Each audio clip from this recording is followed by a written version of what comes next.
Namaste. While on one hand, political leaders like D. Raja Udaynidhi Stalin are launching scathing attack against Sanatan Dharma, claiming that Sanatan Dharma preaches inequality, casteism and patriarchy, Shah Rukh Khan, along with his daughter Suhana Khan and actress Nayantara, went to offer puja at the Tirupati Mandir today, the very morning. This particular gesture of Tirupati Mandir, of allowing Shah Rukh Khan and his daughter to offer puja at the mandir, doesn't prove the statement of Udaynidhi Stalin. Had Sanatan Dharma really preached inequality and casteism and patriarchy, Shah Rukh Khan and his daughter wouldn't be allowed to offer puja at the Tirupati Mandir. Moreover, I want to raise a few more specific questions to leaders like D. Raja and Udaynidhi Stalin. Udaynidhi Stalin's name is Udaynidhi Stalin. Is it because his father's name is M.K. Stalin? What is the name of Udaynidhi's mother? It is Durga Stalin. Why is she Durga Stalin? Because her husband's name is M.K. Stalin. Isn't this patriarchy? Isn't Udaynidhi's own family practicing patriarchy? Why is Udaynidhi Stalin's name Udaynidhi Stalin and not Udaynidhi Durga? Why not? Because Udaynidhi Stalin's own family is practicing patriarchy. And coming to casteism, this year itself, in the beginning, in the month of April, if I currently remember, Tamil Nadu Assembly had written to the centre looking for scheduled caste reservation for Dalit Christians. What is that? What is a Dalit Christian? So after converting to Christianity, doesn't annihilation of caste happen? Does it happen or it doesn't happen? Even after converting to Christianity, does a person carry forward his or her caste identity? If he or she does, then isn't Christianity also practicing casteism? Then why is Udaynidhi Stalin only launching attack against the Sanatan Dharma?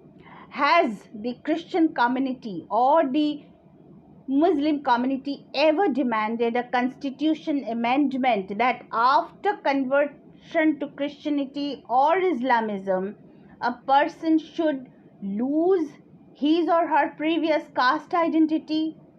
We have never heard or seen any such demand from the Muslims or the Christians of India that caste identity should be abolished after a person converts to Christianity. Tamil Nadu government itself is looking for SC reservation for Dalit Christians. What is a Dalit Christian?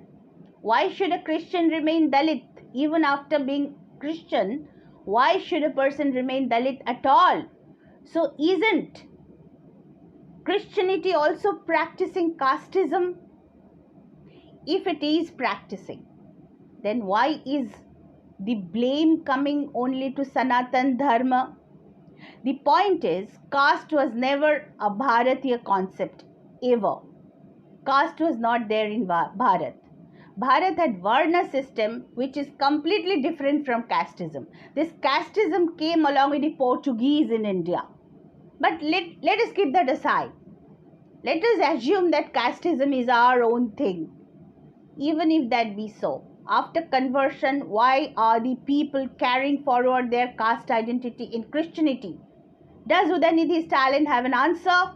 If he doesn't have an answer, how is he being selective against casteism? The same question I want to ask to D. Raja too. What is the name of the wife of D. Raja?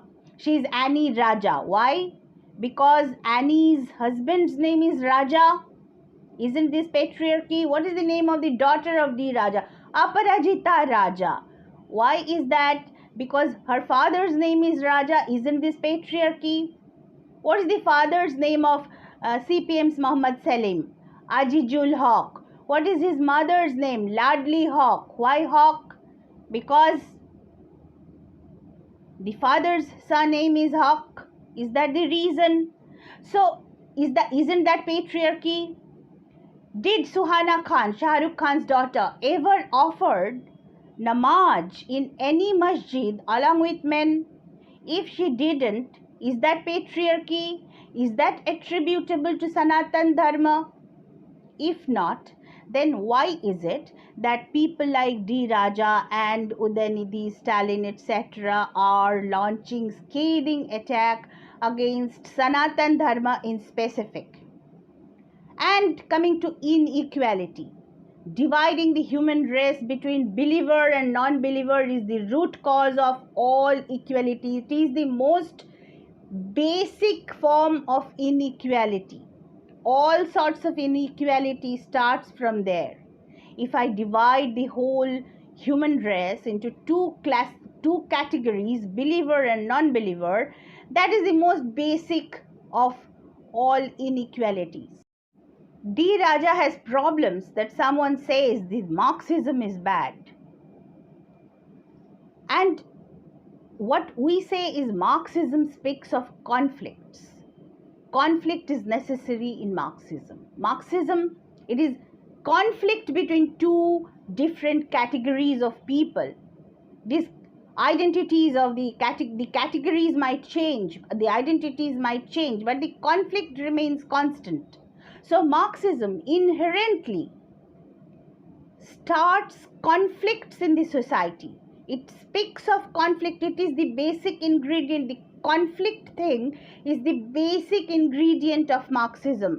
And any ism that speaks of conflict is necessary to initiate unrest and problems in a society. That particular ism will start to act to create conflicts, because conflict is the most fundamental requirement of that ism to exist, and that is why Marxism is objectionable, and Marxism is antithetical to Sanatan Dharma and Bharat, because Bharat and Sanatan Dharma doesn't believe in conflict between anything in the whole world. There is no conflict. Had there been conflict, had conflict been so necessary, then the universe wouldn't have been so diverse. Thousands of crores of species of plants and animals and matters wouldn't have been created had conflict been necessary, because if conflict is necessary, then in this huge diversity of the universe, there would be conflict in each and every moment. But conflict necessarily creates unrest, and that is exactly what we are opposed to. We don't accept that unrest and conflict. We don't call for eradication of any ideology whatsoever. No eradication. We are nobody to eradicate anything. This eradication, decimation, attack, genocide, these are the words that come out of such ideologies which speak of conflicts, which speaks of division of the human race between believer and non-believer. The conflicts originate from this particular thing, and Sanatan Dharma is opposed to that.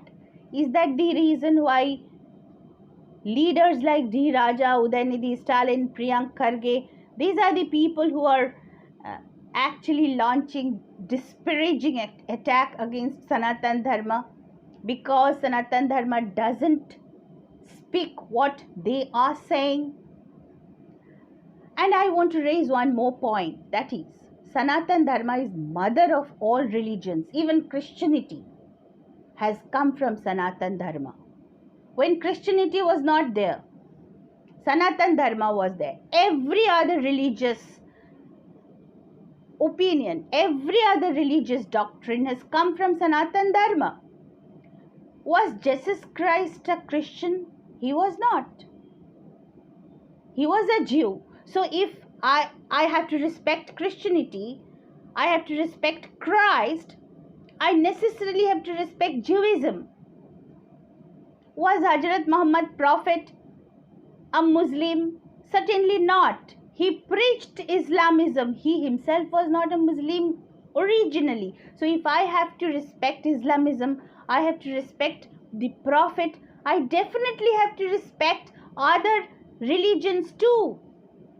And when there was no other religion, there was Sanatan Dharma. So it is the mother of all religions. So whatever the Christianity is preaching, whatever any other religion is preaching, is basically a derivative of the Sanatan Dharma. So what is the necessary point to attack Sanatan Dharma in specific? There can be nothing religious in it. It must be solely political. And this way, politicizing the religion, politicizing the people's faith aspect is something which is not acceptable, not in India. And that is exactly the point. Even if you are a Christian, even if you are preaching Christianity, you are just preaching a part of Sanatan Dharma. That is also a derivative of the Sanatan itself. So there is no point of really blaming the Sanatan Dharma. Stop doing that. And if anyone does this, the state must act against that person. The state must prosecute, and we require a strong anti-blasphemy law, though we do not have any concept of blasphemy in Hindutva. I know that pretty well, but that is applicable only for Hindus and practicing Hindus. For the people who are Hindu by name only, and not the people who are non-practicing Hindus, and people who have converted to some other religion and then launches disparaging attack against Hindutva, Hinduism, Sanatan Dharma, there must be a very strong anti-blasphemy law against them. That is the need of the hour. Otherwise, we cannot prevent such attacks. For prevention of such attacks, we require an anti-blasphemy law to be applicable to the people who have converted from Hinduism to some other religious form, which is also a derivative of Hindutva itself, because in Bharat, there is nothing beyond Hindutva. Everything is Hindu, and that has been written in various places by great people, great thinkers, great philosophers. We have no dearth of references towards this. But even then, those who have converted to some other religious form, other religious path, and then attacking Sanatan Dharma, we require a very strong anti-blasphemy law. And against such people, the state should act, so that the people cannot get flared up and start showing reactions, etc. It is not required. We are not a street power republic. That's not what Bharat is. Bharat would not be that. Not in this time, not in the 21st century. So, I request that let the good sense prevail and let people stop attacking Sanatan Dharma for no cause. Thank you very much.